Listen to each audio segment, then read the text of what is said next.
Hi, everybody.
Welcome back to ArthAaveg 2022, sponsored by Mystique Earth.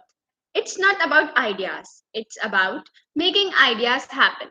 Do you think that you have a brilliant idea to build a startup that creates an impact in the society? Do you believe that your idea can make you a successful entrepreneur? If yes, then you must be wondering what it takes to turn an idea into a successful business. Brilliant ideas are abundant, but the actual test is the process of turning your idea not only into a product or a profitable business, but also into something which can benefit society. Being an entrepreneur is no easy job.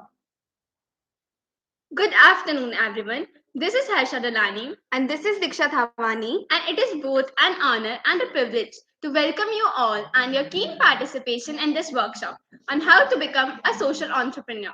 This workshop is specifically tailor made for young minds who want to gain entrepreneurship qualities with an innate desire to impact lives. It is a perfect opportunity for you to start your journey as a change maker. This interactive workshop is designed for students to gain experience on the ins and outs of social entrepreneurship by implementing widespread improvements in society and to solve community based problems by resourceful planning. Our guest speaker today is Miss Ryson Gupta, who is the recipient of the prestigious Within Fair Hoffman Scholarship. Having completed a bachelor's degree in economics from Sri Ram College of Commerce, University of Delhi. She worked at an international development consultancy, IPE Global, where she conducted pan-country evaluations of 24 national programs implemented by the Ministry of Women and Child Development and the Ministry of Rural Development in India, including the Mahatma Gandhi National Rural Employment Guarantee Scheme, the world's largest public works program. Her contributions to evaluating a maternal and child cash transfer program in Myanmar garnered a highly satisfactory rating from UNICEF, and she was instrumental in supporting the UK government, FCDO, in designing its poverty reduction strategies in Zimbabwe. Later, she worked at Invest India, India's premier investment promotion agency, and contributed to strategic research and reform development for the Ministry of Women and Child Development. She is passionate about youth-led change and has led workshops on human rights and sustainable development at schools and colleges in partnership with the Amnesty International India, reaching out to over 7,000 students across the country. She is currently pursuing MSc in Evidence-Based Social Intervention and Policy Evolutions at the University of Oxford. A firm believer in the power of social entrepreneurship, she volunteered with the International Nonprofit Organization Enactus during college and helped to build sustainable livelihoods for erstwhile manual scavengers, low-income puppeteers, and women dairy farmers in India. And we are fully geared up to listen to such an amazing personality speak. But before heading on to this intellectual refreshment, I request all the participants to keep their microphones muted during the workshop.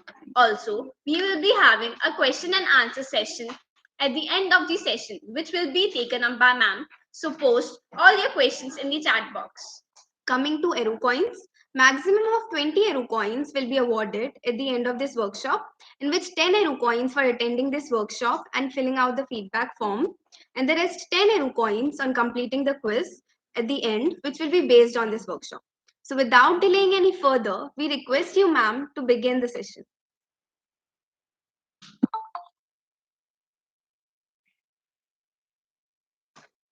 Thank you so much for that lovely introduction, everybody. And thank you so much for taking out the time to be a part of this workshop. It's really amazing to be among so many young minds who have taken out the time to learn how to be a social entrepreneur. Maybe some of you already come with some experience in social entrepreneurship. Others are willing to learn and are keen to understand better. And it's my honor and privilege to bring some of my learnings of working in this space to all of you here today. So without further ado, I would like to share my screen. And so the way the workshop will function is that we will be using the chat option in Google Meet to make it a very interactive one, because this workshop is largely based on your participation as well, rather than just me talking from my side. So whenever there are inputs required from your end, I would request you all to use the chat option, and you can just put in your inputs, whether it's an answer to a pop quiz, whether it's when we're building the business model together, so on and so forth. So while I share my screen, why don't you guys sort of tell me that whether you have an interest in, or whether you have an experience in social entrepreneurship, or whether this is the first time for you. So you can use the chat box to write first time, or you can write like I have experience. So you can make it new learner or have experience, something like that. So for example, if I had to put it, I would write I have experience. Okay, so we have a bunch of new learners coming. Anybody else? Oh, lovely. Everybody is learning new. This is fantastic. This is actually a great opportunity, because when you're learning new, you're all fresh, and that's amazing. Excellent. Wonderful. All right, so just let me know if you can see my screen. If you can see my screen, just write yes. If you cannot see my screen, write no. We'll just take a minute. Yeah. Lovely. Excellent. Okay, perfect. Great. So this is called Unpacking Social Entrepreneurship. It's called the what, why, and how of social enterprises. My name is Ryson Gupta. Currently, I'm based at Oxford. And I have been working in the development and policy space in the last 3 years in India prior to studying at Oxford. a few key sort of terms. We will learn three things in the workshop. We will learn social enterprises. We will learn what is the purpose behind social enterprises, and we will also learn how to build a social enterprise, right? And because I'm a slightly type A personality, I like color coded quizzes or color coded presentations. So all the sections that are in blue are explanation slides. The is in green is a case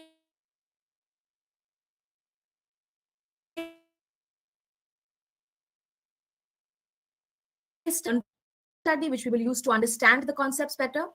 The yellow is a sections that are in green in some certain resources, certain public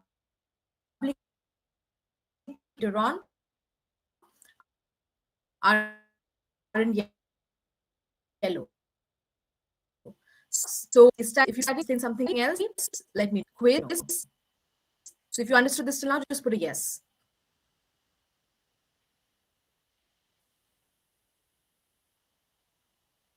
Great, lovely. So before we begin, this is a question that I pose to you here because to attend a workshop on social entrepreneurship, you must be having a basic idea, perhaps, on social enterprises. So the first question I want to ask you is that how do you define a social enterprise?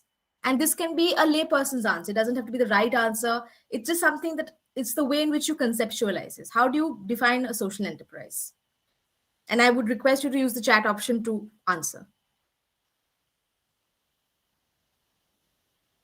Is it like a regular enterprise? Is it a regular organization? Why do we call it a social enterprise? Anyone? Okay. So Shivani is saying business with specific social objectives. All right. That's interesting. Anybody else who differs with her or agrees with her?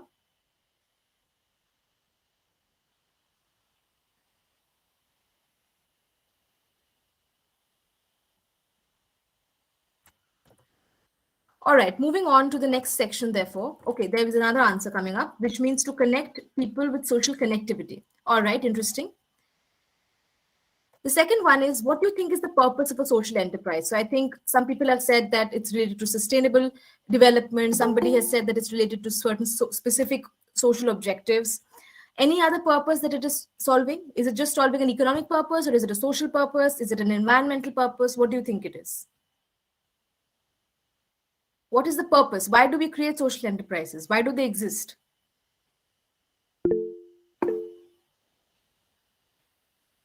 If you could just use the chat option, that would be lovely.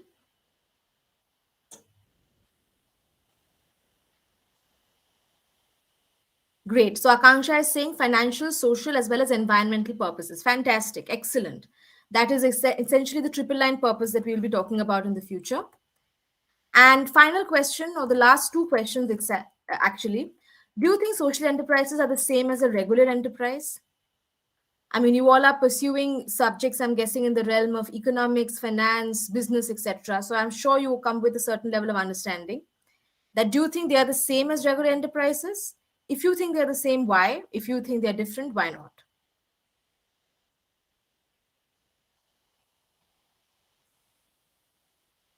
Are they the same or are they different?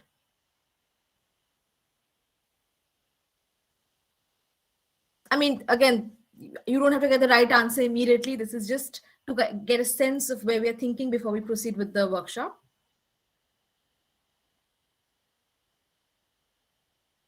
And okay, so Akanksha is saying they differ in their purposes and ways. Again, Shivi is saying they're different because there might be various social motives or for social well-being. Interesting. All right. So broadly, the sense I'm getting is that social enterprises have a three-part purpose, which is social, economic, and environmental.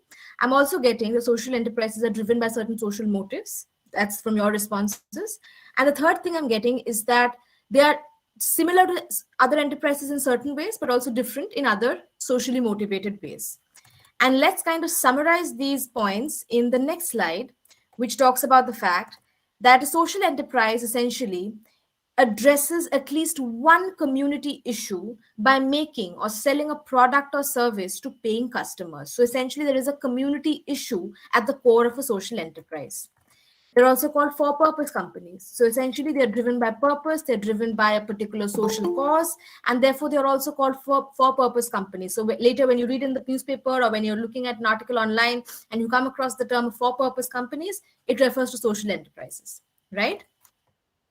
Finally, they take into consideration both the people as well as the planet. This means that not only are they concerned about financial or social impact, but also environmental impact, which is at the core of social enterprises, right? So it's economic, social, and environmental, right? Now, for example, there is a UK-based social enterprise called Tom's, wherein for each pair of shoes that you buy from this organization, they donate a pair of shoes to a child in need. Therefore, whatever profits that they get from the sales of shoes from any person who purchases the shoes also is used for a socially motivated cause, for addressing at least one community issue, which makes it a social enterprise, right? Now, the question that I had asked you all earlier is that do social enterprises differ from other enterprises? And the answer is that yes, they do differ from other enterprises, but only in certain ways. Now, let's look at the ways in which they are similar to other enterprises first. Like other traditional businesses, social enterprises do aim to earn a profit. Now, a very important confusion that is there in the minds of people is that social enterprises are operating in a non-profit space. So, absolutely not. They do aim to earn a profit. And how they differ from a regular enterprise is the way in which that profit is utilized, right? And similarly, for a social enterprise, concerns like maintaining cash flow, maintaining financial numbers is our concern. So whatever concerns a regular company has in terms of making sufficient profit, maintaining cash flow, maintaining numbers are also concerns that are felt by social enterprises as well, because they're profit making in the long term. Okay. At the same time, as I mentioned, what they do with their profits and how they run their operations is something that sets them apart. As we had discussed earlier, social enterprises are cause driven, meaning that they are motivated by certain socio-economic or environmental causes. This means that the profits of the social enterprise are reinvested or donated. Like you saw in the example of the Toms, which is shoes for shoes, whatever revenue that the company was getting from the sale of shoes, whatever profits it was getting from the sale of shoes, it was actually donating it to children in need who did not have shoes. So similarly, in any social enterprise, they do earn a profit, yes. They do maintain financial figures, yes. They do have cash flow, yes. But what they do with their profits is that they reinvest it or they donate it, and that's what sets them apart. Apart from that, they are also known to provide their workforce with good working conditions and with the market wage, thereby making them very competitive as well as ethical in their hiring.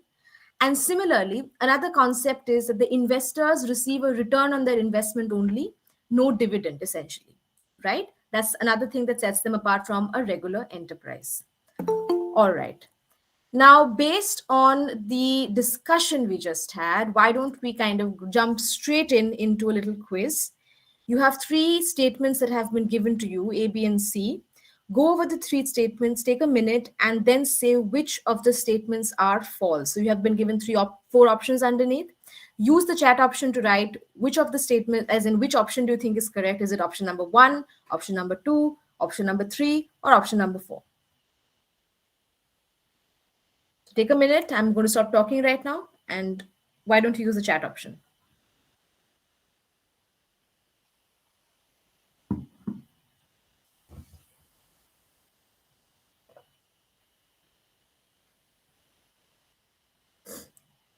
Let's see who gets it first.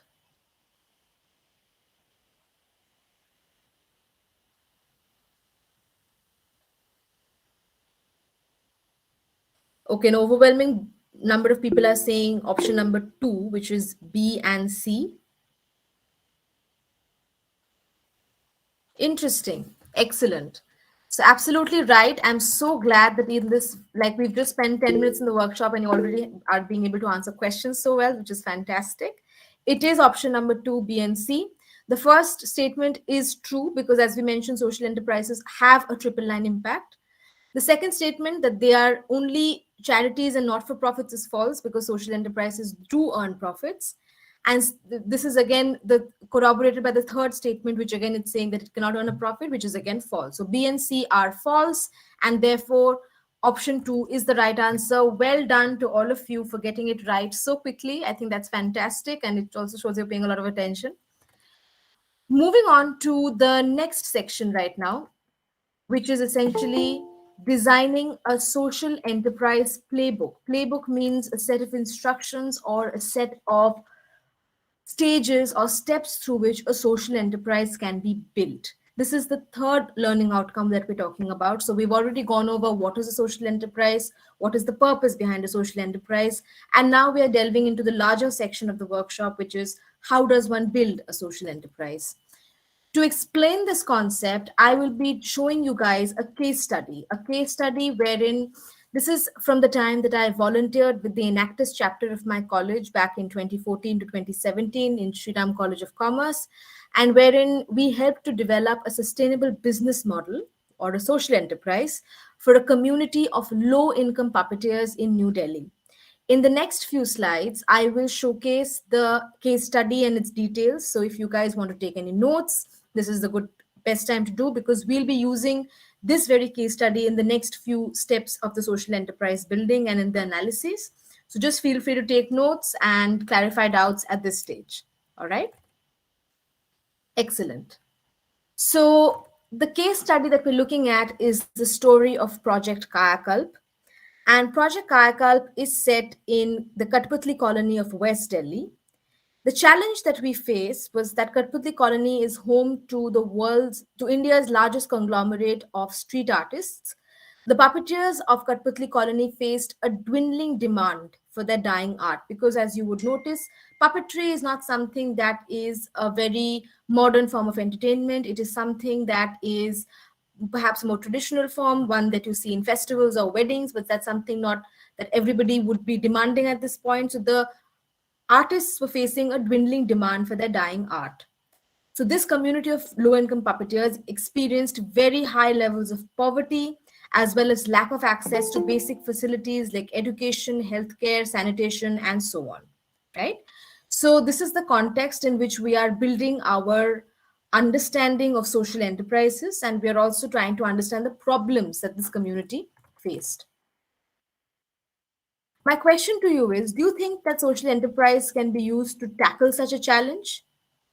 If you think yes, write yes in the chat option. And if you think no, this is absolutely something that cannot be solved ever, write no. So do you think that social enterprises or the concept of social entrepreneurship can be used to tackle such a challenge? Fantastic. We have a bunch of very positive people here, and I really like that. And we'll see how we can build a social enterprise for such a community. All right. So we'll be going through a 5-part step-by-step process of building a social enterprise. So each of the steps is linked to the previous one and also feeds into the next one. So just be a little vigilant when I'm explaining the steps. And each step that we come across, we will try to sort of link it to the Kayakalp case study as well, which is why we explained it in the first stage. Now, when we are building a social enterprise, the first step is called a root cause analysis. Now, what is a root cause analysis? When you're looking to build a social enterprise, essentially you're looking to solve a problem. The problem can be a social problem, environmental problem, economic problem, or a combination of these 3 aspects. And to be able to build the right product or the right service for this kind of a problem, you need to know why the problem happens in the first place. Why are these challenges existing in the first place? And to understand why the challenge is existing, to understand why the problem is persisting, we conduct something called a root cause analysis, wherein we don't just look at the symptomatic aspects of a problem, or we don't just look at the top level causes of a problem, but we dig deeper into the root cause. Now, let me explain. Root cause analysis is the process of discovering the root cause of problems to develop certain in-depth solutions. It focuses on how and why something happened and not who was responsible. So essentially, it's just digging deeper and deeper and continuously asking a series of, okay, but why did this happen? When you get the answer to that, successively move on to the next. But okay, but why did that happen? So continuously go on asking, okay, why, until you come to the root cause of exactly why a problem is persisting. And that will give you a very clear understanding of how to tackle it. So how can you conduct a root cause analysis? You can do it by either looking at secondary literature, you can conduct interviews with experts, you can look at engaging with the community who is facing the problems. They are all your sources of information on how this problem is beginning or taking root in the first place, and therefore how you can design a solution better. At this point, do you guys have any questions? If you have any questions, you can just put them in the chat box. If you don't have any questions, just write no.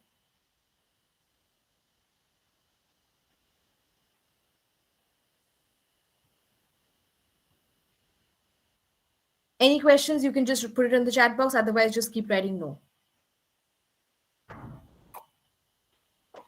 All right, great.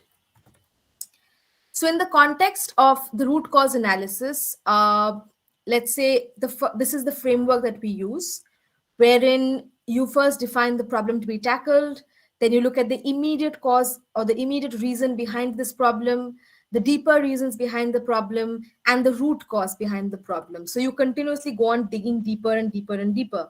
And what we did for Kayakalp was this. So we saw that the problem that the puppeteers were facing was poverty and diminished standards of living, as we had seen in 3 slides back, right? When we asked, okay, but why are they poor? We got the answer that they are poor because they have low wages from the limited puppet shows that they're being able to conduct. Then we asked the question, okay, but why are there low wages? Or why are there limited shows? The next answer that we got is that there was a dwindling demand or a low demand for their dying art of puppetry. And then we asked, okay, but why is there low demand for the puppetry? And the final root cause that we came to is that there is competition from modern forms of entertainment. I mean, you will end up probably watching Netflix rather than going to a puppet show. So that's how you come to the absolute root cause. You're not trying to solve poverty or diminished living standards. You're trying to solve how puppetry can compete with competition from modern forms of entertainment. Because only when you look at the root cause can you actually design a product that will solve level 2 cause, level 1 cause, and the problem itself, right? So that's the first step. And we just have a quick question here, which is from Ayush, saying that root cause are important aspects of social work. Yes, absolutely. Root cause analysis is something that is not only used in social work, but also in various other economic, financial consulting work, which, I mean, I've worked in EY myself, which is Ernst & Young, and we also use the concept there. So it's not limited to social work, but it's a very important aspect of social work. Great. So this is the first step of the entire process. Now, based on the understanding that we got from the root cause analysis, we have a little bit of a quiz. So suppose you have the problem of reduced female school attendance happening as the girls transition from junior to middle school. What do you think could be some of the root causes of this social challenge? So you see that as girls are moving from, let's say, 5th grade to 6th grade, or 6th to 7th grade, from junior to middle school, they are continuously dropping out from school. Their sort of participation in school is falling. There is low female attendance. So what do you think could be some of the root causes of the social challenge? If you had to make the arrows and kind of figure out level 1 cause, level 2 cause, what do you think would be some of the causes? I would request you all to please use the chat option to answer.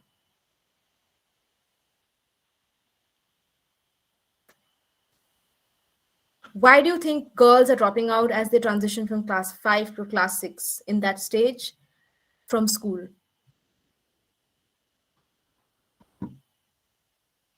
Okay, social stigma, conservative mindset, societal problems like girls are married off at a young age,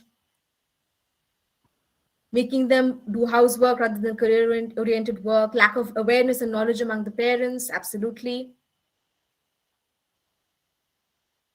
Anything else?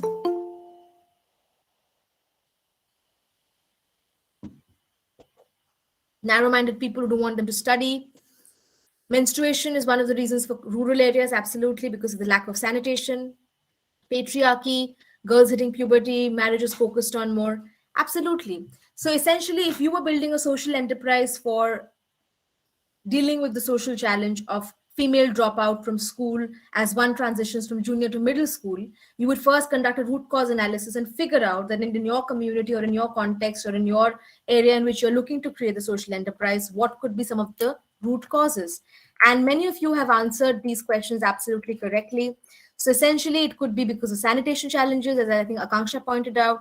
It could be because of the increased burden of, household chores and the burden on adolescent girls. It could also be because of limited finances for girls' education, etc.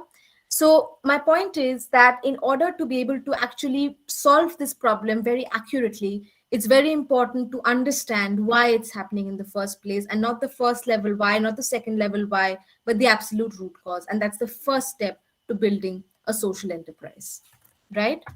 Moving on to the next step. The next step is a two-part step.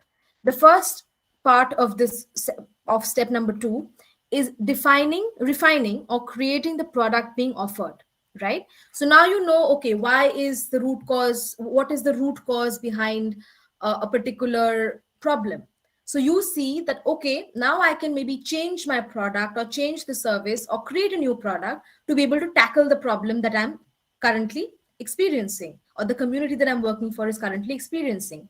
And at this stage, you therefore analyze what kind of resources you would need to tackle the problem. You analyze the missing skills within your community to be able to tackle the problem for further planning. For example, in the context of the Kayakalp case study, the root cause we had identified was that there was competition from modern forms of entertainment, right?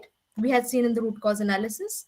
Now, if you had to redefine the service being provided, which in our case is puppetry, how would you redefine it for a different market, or how would you redefine it in line with the root cause? How would you change it? Would you change puppetry at all? Would you make them do a different occupation, or would you kind of create some kind of adjustments in the art that they're performing so that they can get out, they can compete with modern forms of entertainment?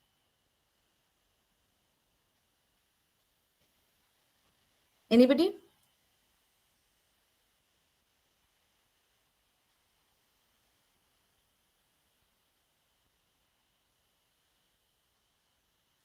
How would you redefine or create a product? Would you create a new product to deal with the root cause, or would you sort of change it a little bit, refine the existing one?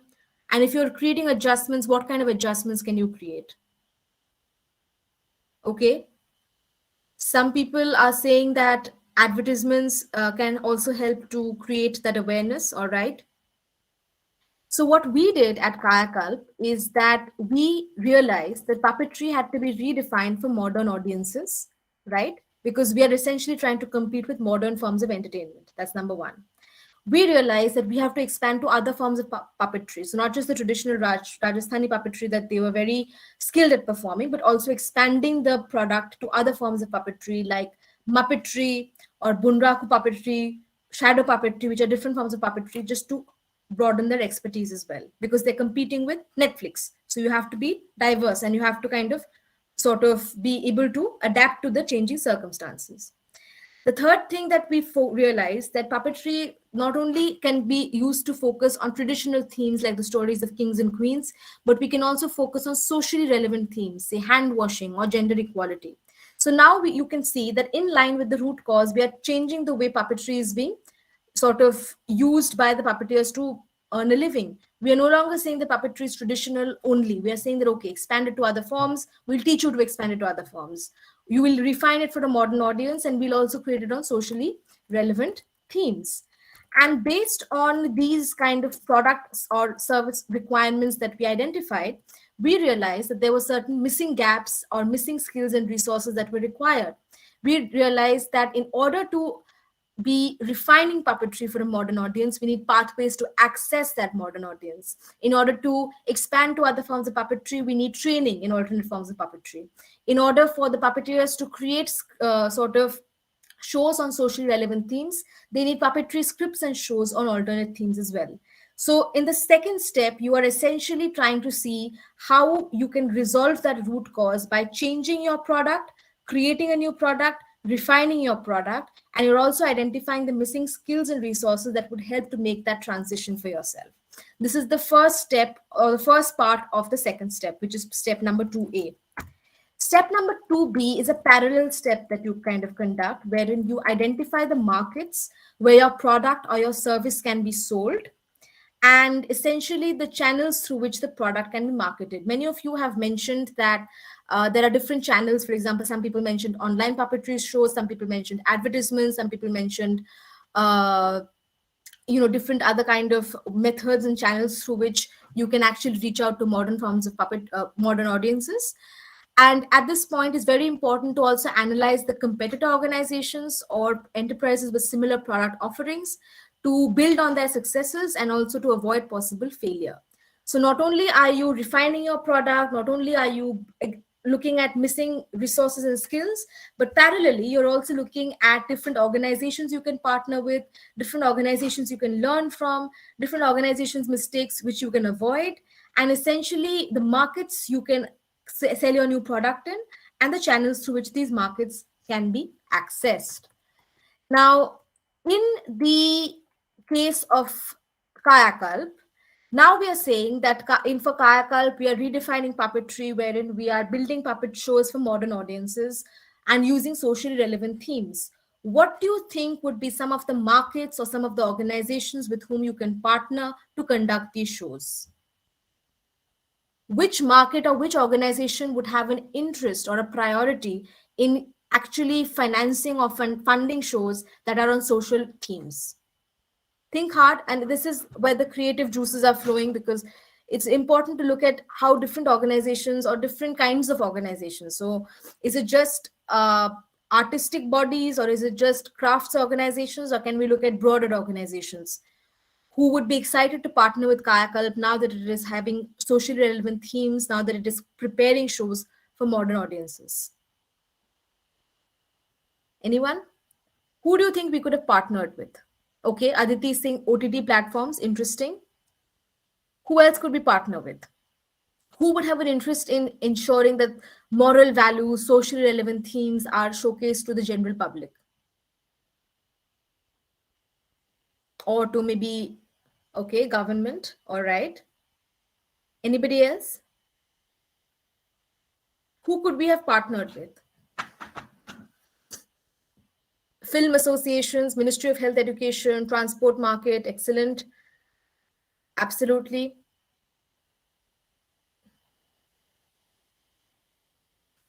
All right.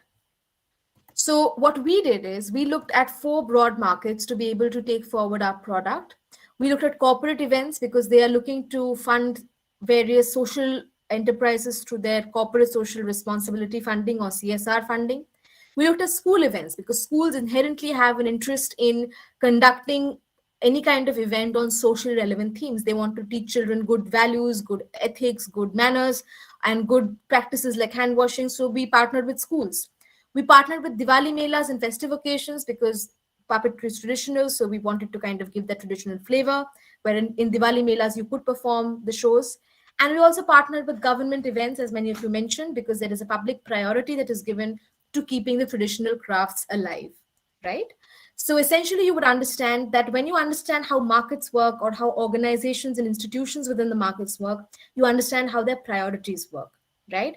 So for corporate events, the priority is that they have to spend their CSR funding. For school events, the priority is that they want to create socially relevant conversations.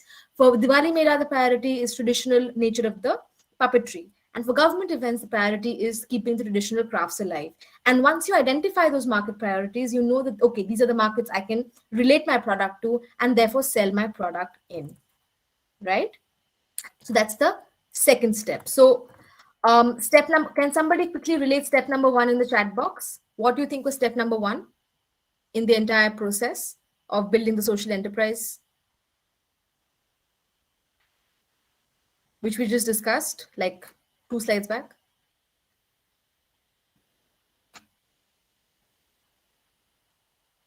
Absolutely. The root cause analysis was the first step.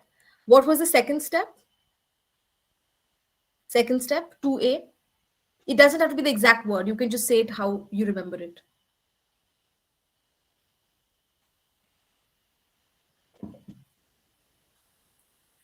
The second step, step number 2A, refining the product. Absolutely. And finally, what is the second step to be? To be?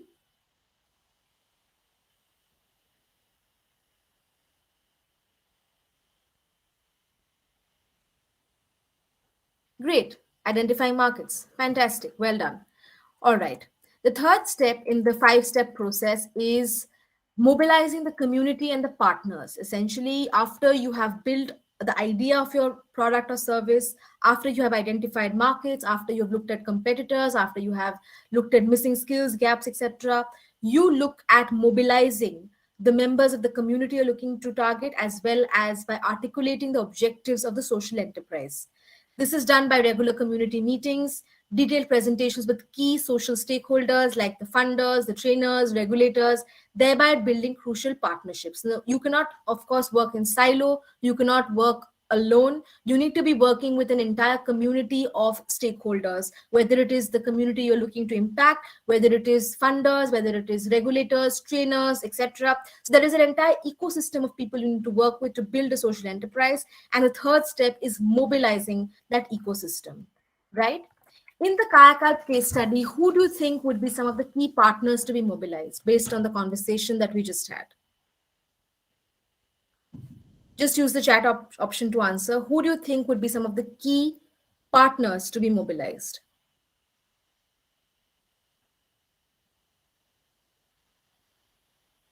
Just off the top of your head.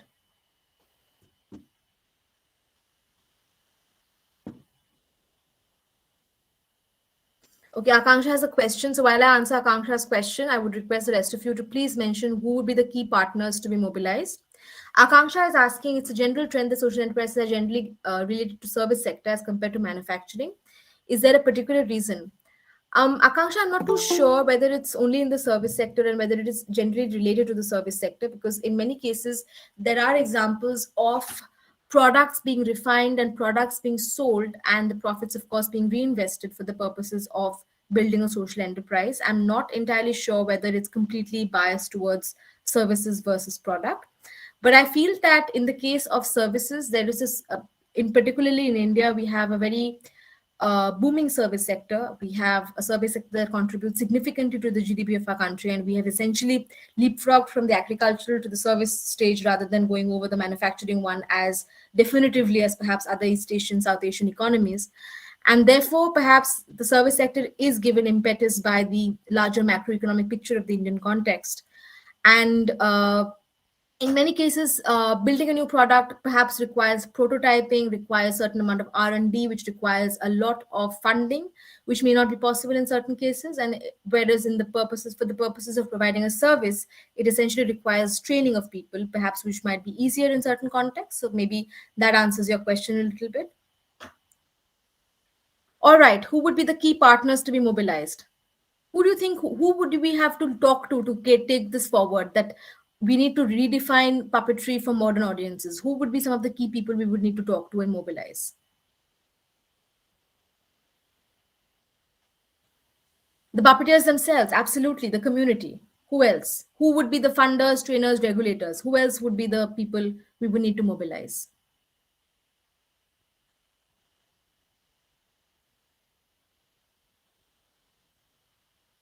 Just one community?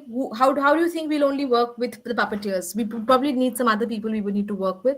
We're looking to train puppeteers. We're looking to upskill them in other forms of puppetry. We're looking to build scripts on socially relevant themes.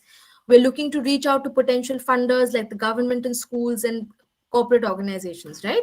So we would definitely need a entire ecosystem of people. So of course, the community of puppeteers is one of the key partners, but the other people would be, let's say, the training and skilling partners, the marketing channels, the potential funders and sponsors. So the third step essentially is reaching out to these people, is learning from these people, is understanding how and in what capacity they can support your social enterprise, how and in what capacity can they provide support, whether it is a technical support such as training, whether it is financial support such as sponsorship, whether it is marketing support such as through online and offline marketing, right? And that's the third step of the process. The fourth step is a very crucial step. It's the process of gaining funding or seeking funding. And this is when we talk about the importance of building clear and engaging pitches to garner investments and donations, right?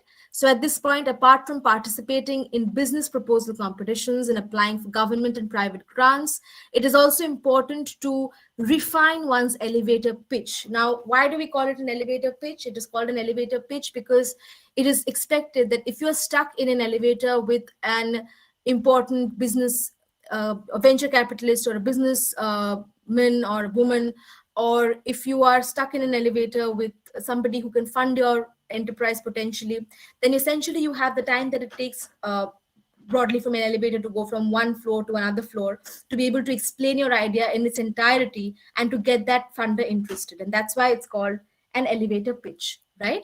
So essentially, it's important to explain your entire idea in a short, crisp, but very engaging way, because you need to get the funder interested in a short period of time. They are looking at billions of innovative ideas from across the world, from within the region, who may be competing with yours. So you need to understand how you talk about your idea, how you talk about your solution, your product that you're offering, and how the kind of impact that it can potentially create. That's the fourth step of the process.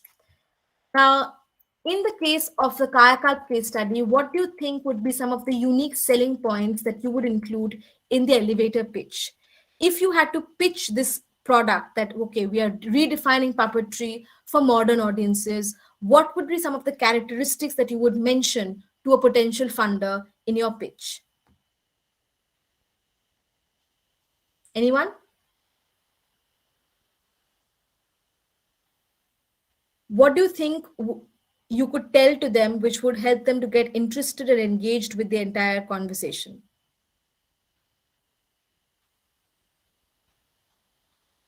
What are some of the key characteristics that you would say? Anything. What do you think you would include? That, okay, what are we pitching essentially? Is it a product? Is it a service? What kind of product is it? What is the impact of the entire thing?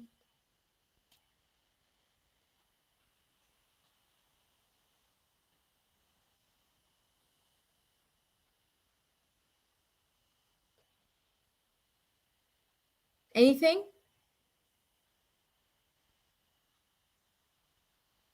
All right, I think I'll give an idea of what is expected. So essentially, you would talk about the 3 or 4 basic characteristics of the essentially the product that you're offering.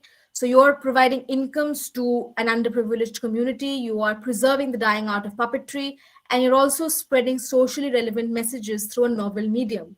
So these are some of the characteristics that make your product unique. They make your entire product very innovative, and these are the ways in which your product is different and stands out from other products in the market. Absolutely, Aditi, we can tell them that we are promoting a local art. So safeguarding culture, making young people aware of creativity of puppet shows, absolutely. So yes, so the fourth step essentially therefore is seeking funding and improving the incomes of an essentially by creating an elevator pitch that focuses on the key unique selling points of your product or your service, right? Okay, this is a link that I'll just quickly share with you guys.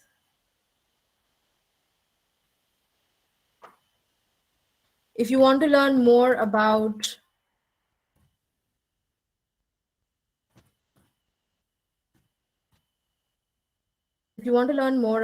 some funding opportunities for social enterprises, this is a link that you can look at, right?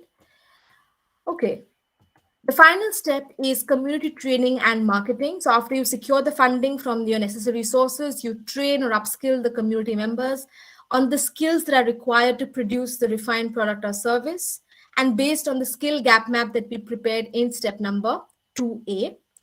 And parallelly, marketing channels to make the product or service available can also be invested in through a website, advertisements, stalls, etc. Right? And in the case of Kayakalp, some of the trainings that we provided was training on alternate forms of puppetry, development of soft skills in communication, as well as awareness of financial literacy, wherein the kind of profits that they were gaining from the new shows could be used wisely, right? So this is the final step in the social enterprise building stage, wherein after gaining funding, you use that fund to train your community if it's a service or a product that you're offering. And you also utilize that funding to build and to utilize marketing channels that are available to you, whether it be through a website, whether by kind of performing advertisements, whether by looking at public service advertisements, etc. And for Kayakalp, of course, these are some of the trainings that we provided, right? Do you guys have any questions at this point on these 5 steps that we just discussed? Step number 1 was the root cause analysis. Step number 2A was refining the product or creating a new product based on the root cause analysis. Step number 2B was identifying markets. Step number 3, what was step number 3? Does anybody remember? And what was step number 4?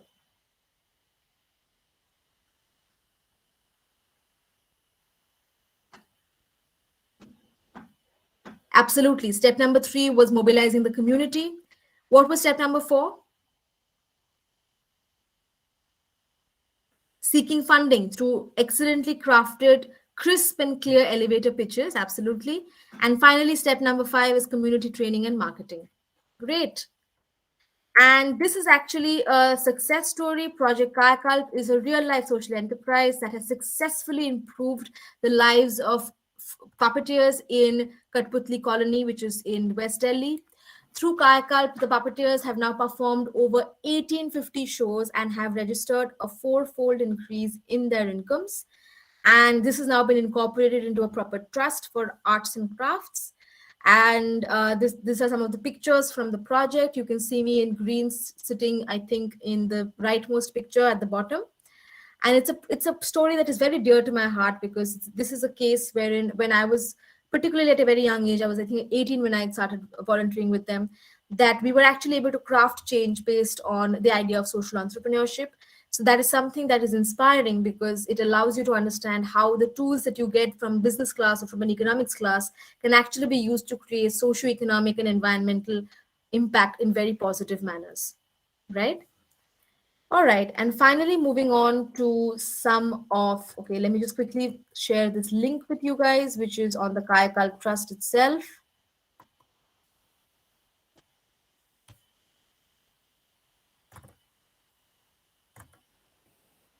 One second. So if you all want to know more about the Kayakalp Trust, then this is where you can have a look.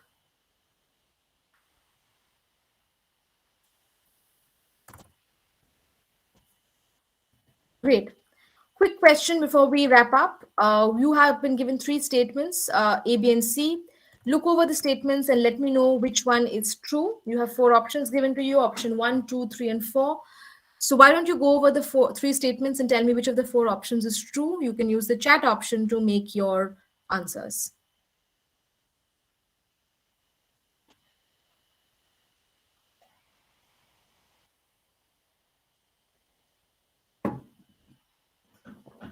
Anyone?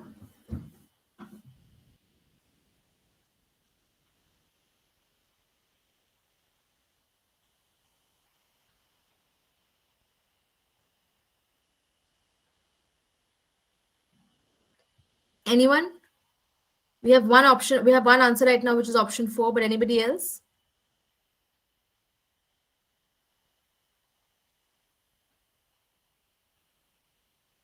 Okay, we have different answers coming up. Some people are saying 3, some people are saying 2.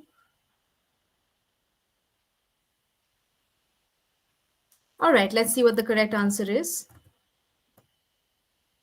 The answer is 3. I'll tell you why. The first statement, that enterprises offering the same or similar products should be analyzed, is absolutely true, because you need to look at competitor products to build on their successes and to also avoid their failures. The second statement is false, because root cause analysis looks at the deeper causes rather than the symptomatic causes.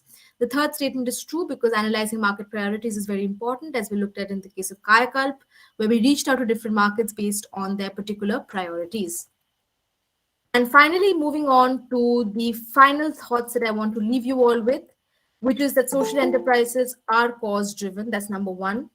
Number 2 and number 3 is that they have a triple line impact: social, economic, and environmental. The third point is that conducting an RCA, which is a root cause analysis, is crucial for building a social enterprise. The fourth point is that identifying and mobilizing partners are very key steps, because you need to work within an ecosystem of stakeholders who will be able to guide you, who will be able to contribute to your cause, support you in various technical and financial ways.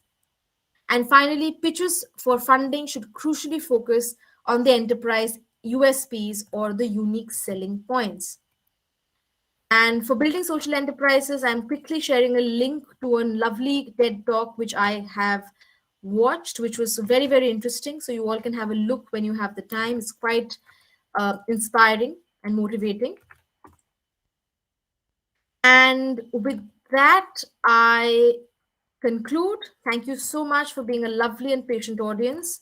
If you have any further queries, you can reach out to me on Instagram or on my email, and I'll be very happy to answer. I post regularly on policy and workshops on my Instagram, so you can sort of reach out to me there. I'll be very happy to take forward your questions. Thank you so much for being a lovely, patient, and interactive audience. And it's been a pleasure to interact with all of you. Thank you.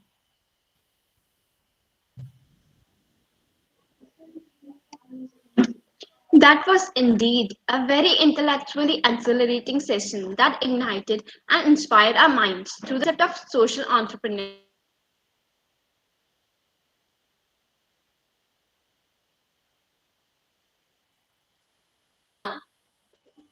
This workshop was a great success, and we hope all of the participants had a really insightful learning experience today. Once again, thank you very much, ma'am. We will continue with our next event, Inquisition, at 3:45. Thank you so much.